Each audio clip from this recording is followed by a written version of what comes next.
আসসালামু আলাইকুম দর্শক, থামুন। যা বলতে যাচ্ছি তা শুনে আপনার হাতের কাজ থামিয়ে দিন, কারণ আজ যে খবর আমি আপনাদের দিতে যাচ্ছি সেটা হয়তো আপনার বাবার জীবন বদলে দেবে, আপনার দাদার জীবন বদলে দেবে, আপনার চাচার, মামার, প্রতিবেশীর জীবন বদলে দেবে এবং সবচেয়ে বড় কথা, এই খবর বদলে দেবে পুরো বাংলাদেশের ৫ লাখ পেনশনভোগীর ভাগ্য। হ্যাঁ, আপনি ঠিকই শুনেছেন, ভাগ্য বদলানোর কথা বলছি। আজ বিকেল ৩টা ৪৫ মিনিটে মন্ত্রিপরিষদ বিভাগের সম্মেলন কক্ষে পেপে কমিশনের যে সভা শেষ হয়েছে, সেখান থেকে যে সিদ্ধান্ত এসেছে তা বাংলাদেশের ইতিহাসে নজিরবিহীন, একদম নজিরবিহীন। সো চলুন সময় নষ্ট না করে সরাসরি চলে যাই মূল খবরে। প্রশ্ন একটাই, কি হলো সেই সভায়? জবাব দিচ্ছি এক শব্দে, ভূমিকম্প। হ্যাঁ, পেনশন জগতে ভূমিকম্প, এমন সিদ্ধান্ত যা গত ৮টি পে স্কেলে কেউ কল্পনাও করেনি। যেখানে আগে পেনশন বাড়ত ১০-১৫%, সেখানে এবার বাড়ছে ১০০%, মানে দ্বিগুণ। আর শুধু পেনশন নয়, চিকিৎসা ভাতাও বাড়ছে ৩ গুণ, ৪ গুণ।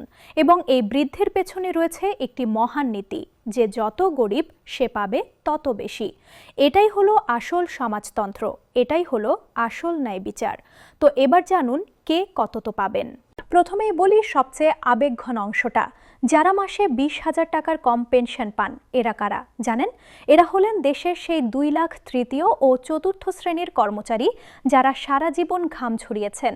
একবার চোখ বন্ধ করে ভাবুন তো, একজন বৃদ্ধ পিয়ন, সাদা চুল, কাপা হাত, যিনি ৩৫ বছর ধরে অফিসের করিডোর ঝাড়ু দিয়েছেন, ফাইল বয়ে নিয়ে গেছেন এক রুম থেকে আরেক রুমে, সাহেবদের চা বানিয়ে দিয়েছেন, জুতা পালিশ করে দিয়েছেন, কখনো মুখ ভার করেননি, সবসময় হেসে কাজ করেছেন, কারণ তার স্বপ্ন ছিল অবসরে গিয়ে শান্তিতে থাকবেন।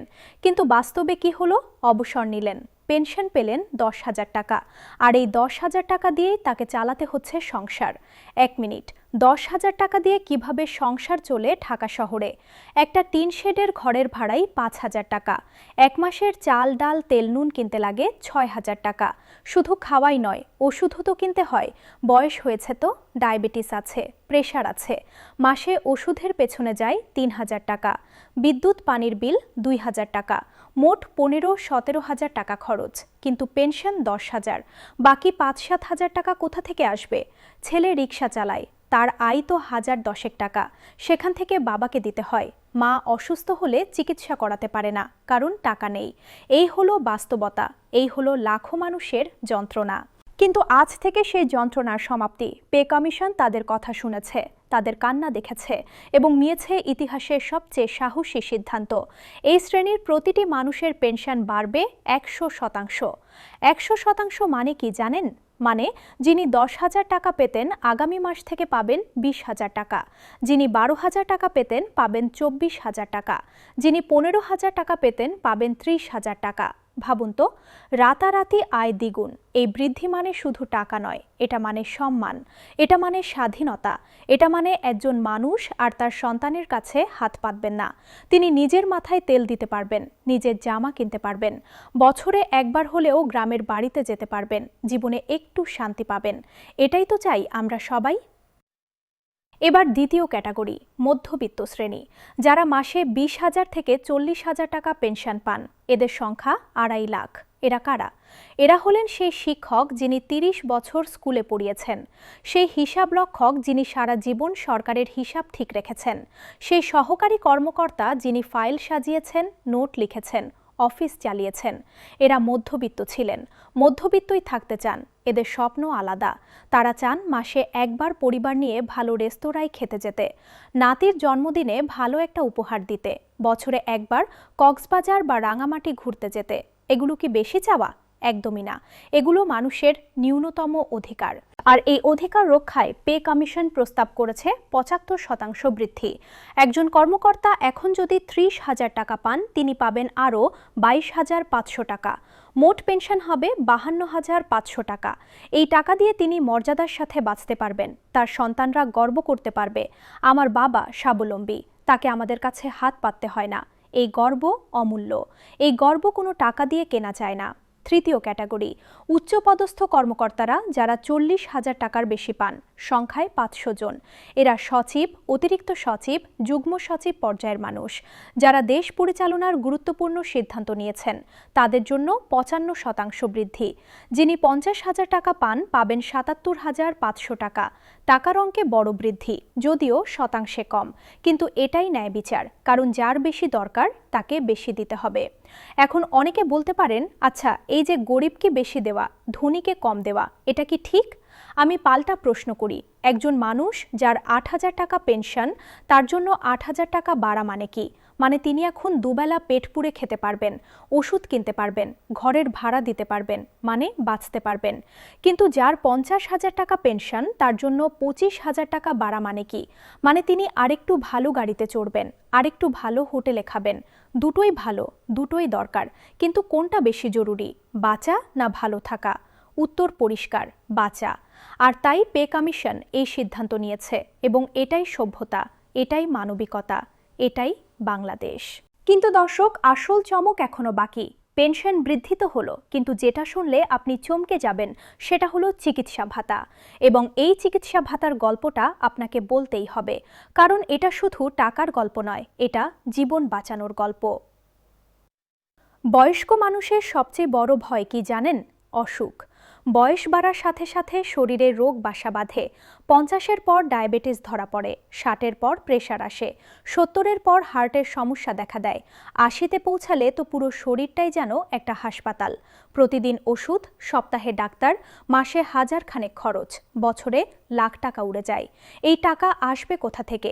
বর্তমানে সরকার চিকিৎসা ভাতা দেয় কত জানেন? মাত্র 2,000 টাকা, সর্বোচ্চ 3,000 টাকা। এই টাকা দিয়ে কি হবে বলুন তো? একজন ডায়াবেটিস রোগীর মাসিক ওষুধের খরচই 2,000 টাকা।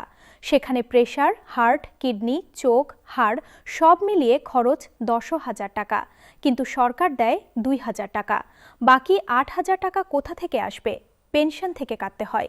তখন খাবার কমাতে হয়, পুষ্টিহীনতায় ভোগেন, আরও অসুস্থ হন।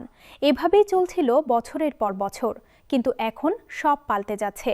পে কমিশন চিকিৎসা ভাতায় এনেছে বিপ্লব, এবং এবারের সূত্র হলো, বয়স যত বেশি, ভাতাও তত বেশি। যুক্তি পরিষ্কার, যার বয়স বেশি তার রোগও বেশি, তার খরচও বেশি, তাই তার ভাতাও হবে বেশি। তো ফর্মুলা কি? যাদের বয়স 75 বছর বা তার বেশি, তারা পাবেন মাসিক 10,000 টাকা চিকিৎসা ভাতা। শুনেছেন তো, 10,000 টাকা প্রতি মাসে। আর যাদের বয়স 55-র কম বা যারা পারিবারিক পেনশন পাচ্ছেন, তারা পাবেন 5,000 টাকা। এখন থেকে 2,000 নয়, 10,000 টাকা, 5 গুণ বৃদ্ধি। এটা কি বিপ্লব নয়? একটা উদাহরণ দিই। একজন 80 বছর বয়সী দাদু আছেন, তার প্রতিদিন সকালে ডায়াবেটিসের ইনসুলিন নিতে হয়, দুপুরে প্রেশারের ট্যাবলেট খেতে হয়, বিকেলে হার্টের ওষুধ খেতে হয়, রাতে ঘুমের ট্যাবলেট খেতে হয়। এছাড়া সপ্তাহে একদিন ডাক্তার দেখাতে হয়, মাসে একবার রক্ত পরীক্ষা করাতে হয়, চোখে ছানি পড়েছে ড্রপ লাগাতে হয়, হাঁটুতে ব্যথা, পেইন কিলার খেতে হয়। মাসিক হিসাব করলে ইনসুলিন 2,000 টাকা, প্রেশারের ওষুধ 1,500, হার্টের ওষুধ 3,000, ঘুমের ট্যাবলেট 500, পেইন কিলার 1,000, চোখের ড্রপ 500, ভিটামিন 500, ডাক্তার ফিস 1,000, পরীক্ষা 1,000, মোট 10,000 টাকা। এবং 10,000 টাকার চিকিৎসা ভাতা এই পুরো খরচ কভার করবে, পুরোটা। একটা পয়সাও বাইরে থেকে লাগবে না। ভাবুন তো কি স্বস্তি। একজন বৃদ্ধ মানুষ জানেন যে তার ওষুধের টাকা আছে, তাকে ছেলেমেয়ের কাছে হাত পাততে হবে না। তিনি নিশ্চিন্তে ডাক্তারের কাছে যাবেন, সময় মতো ওষুধ খাবেন, রোগ নিয়ন্ত্রণে থাকবে, সুস্থ থাকবেন, দীর্ঘজীবী হবেন। এটা কি শুধু টাকা? না, এটা জীবনের নিরাপত্তা, এটা বৃদ্ধ বয়সের মর্যাদা, এটা রাষ্ট্রের দায়িত্ব পালন। এবং আজ বাংলাদেশ সেই দায়িত্ব পালন করছে। এই সংস্কারের সামাজিক প্রভাব অসাধারণ। যখন একটা রাষ্ট্র তার বৃদ্ধ নাগরিকদের যত্ন নেয়, তখন একটা বার্তা যায় পুরো সমাজে। সেই বার্তা হলো, বয়স্করা আমাদের বোঝা নন, তারা আমাদের সম্পদ। তাদের অভিজ্ঞতা মূল্যবান, তাদের আশীর্বাদ মূল্যবান, তাদের সম্মান করতে হবে। আর যখন সন্তানরা দেখে যে রাষ্ট্র তাদের বাবা মাকে সম্মান করছে, তখন তারাও শেখে সম্মান করতে। পরিবারে বয়স্কদের মূল্য বাড়ে, সমাজে মূল্যবোধ প্রতিষ্ঠিত হয়। আর যারা এখন চাকরি করছেন তাদের জন্য এটা বিরাট আশ্বাস। তারা যখন দেখেন যে তাদের সিনিয়ররা অবসরে গিয়ে ভালো আছেন, সুখে আছেন, তখন তারা নিশ্চিন্ত হন। তারা বুঝেন যে আমার ভবিষ্যৎ সুরক্ষিত। আমি যদি সততার সাথে কাজ করি তাহলে আমার বার্ধক্য সুন্দর হবে। এতে দুর্নীতির প্রলোভন কমে, কাজের প্রতি নিষ্ঠা বাড়ে, দেশের উন্নতি হয়, অর্থনীতিতেও জাদু হবে। দেখুন, ৫ লাখ পেনশনভোগীর হাতে যদি মাসে গড়ে ১০,০০০ টাকা করেও বেশি আসে, তাহলে বাজারে আসছে ৫০০ কোটি টাকা, বছরে ৬,০০০ কোটি টাকা। এই টাকা কিন্তু ব্যাংকে জমা থাকবে না, এই টাকা খরচ হবে। কৃষক তার ধান বিক্রি করবে বেশি দামে, ব্যবসায়ী তার পণ্য বিক্রি করবে বেশি, দোকানদার লাভবান হবে, রিকশাওয়ালা আয় করবে, ওষুধের দোকানে বিক্রি বাড়বে, হাসপাতালে রোগী বাড়বে, চাকরি সৃষ্টি হবে, সরকারের ভ্যাট আয় বাড়বে, অর্থনীতি গতিশীল হবে, সবাই লাভবান হবে। এটা শুধু পেনশনভোগীদের জন্য ভালো নয়, এটা পুরো বাংলাদেশের জন্য ভালো। এখন আসি সবচেয়ে গুরুত্বপূর্ণ প্রশ্নে, কবে পাওয়া যাবে এই টাকা, কবে হাতে আসবে এই স্বপ্নের টাকা?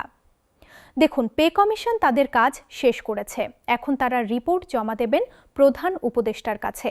প্রধান উপদেষ্টা সেটা দেখবেন, মন্ত্রিসভায় পাঠাবেন, মন্ত্রিসভা আলোচনা করবে, অনুমোদন দেবে, গ্যাজেট হবে। স্বাভাবিক প্রক্রিয়ায় এই কাজ ৩ থেকে ৪ সপ্তাহ লাগে, কিন্তু ভেতরের খবর বলছে এবার দ্রুত হতে পারে। কারণ এটা এমন একটা বিষয় যেখানে কোনো বিতর্ক নেই, কোনো দ্বিমত নেই, সবাই এক, সব দল এক, সব মানুষ এক, সবাই চায় এটা দ্রুত হোক। তাই ধারণা করা হচ্ছে ফেব্রুয়ারির মধ্যেই গ্যাজেট আসতে পারে। আর যদি সেটা হয় তাহলে মার্চ মাস থেকেই নতুন হারে পেনশন পাবেন সবাই। মানে আর মাত্র ৩-৪ সপ্তাহ। তারপরে একজন বৃদ্ধ পিয়নের পেনশন ১০,০০০ থেকে লাফিয়ে ২০,০০০ হবে। একজন শিক্ষকের পেনশন ৩০,০০০ থেকে ৫২,০০০ হবে।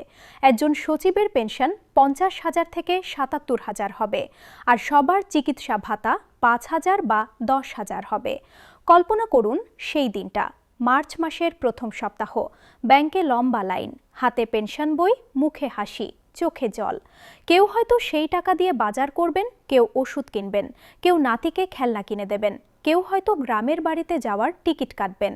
ছোট ছোট স্বপ্ন, কিন্তু এই স্বপ্নগুলোই তো জীবন, এই স্বপ্নগুলোই তো সুখ। আর সেই দিন এখন খুবই কাছে, হয়তো কয়েক সপ্তাহের ব্যাপার। খুব শিগগিরই বাংলাদেশের প্রতিটি পেনশনভোগী বলবেন, নবম পে স্কেল আমার জীবনে আলো জ্বালিয়ে দিয়েছে, আমার সম্মান ফিরিয়ে দিয়েছে, আমার স্বপ্ন পূরণ করেছে। আর আমি আজ আপনাদের কাছে এই প্রতিশ্রুতি দিয়ে যাচ্ছি, সেই মুহূর্তটা আসতে আর বেশি দেরি নেই। আমরা প্রতিটা পদক্ষেপ আপনাদের জানাতে থাকব, প্রতিটা আপডেট আপনাদের কাছে পৌঁছে দেব। কারণ এটা শুধু খবর নয়, এটা লাখো মানুষের আশা, এটা লাখো পরিবারের স্বপ্ন, এবং এই স্বপ্ন পূরণের সাক্ষী হতে পেরে আমি গর্বিত।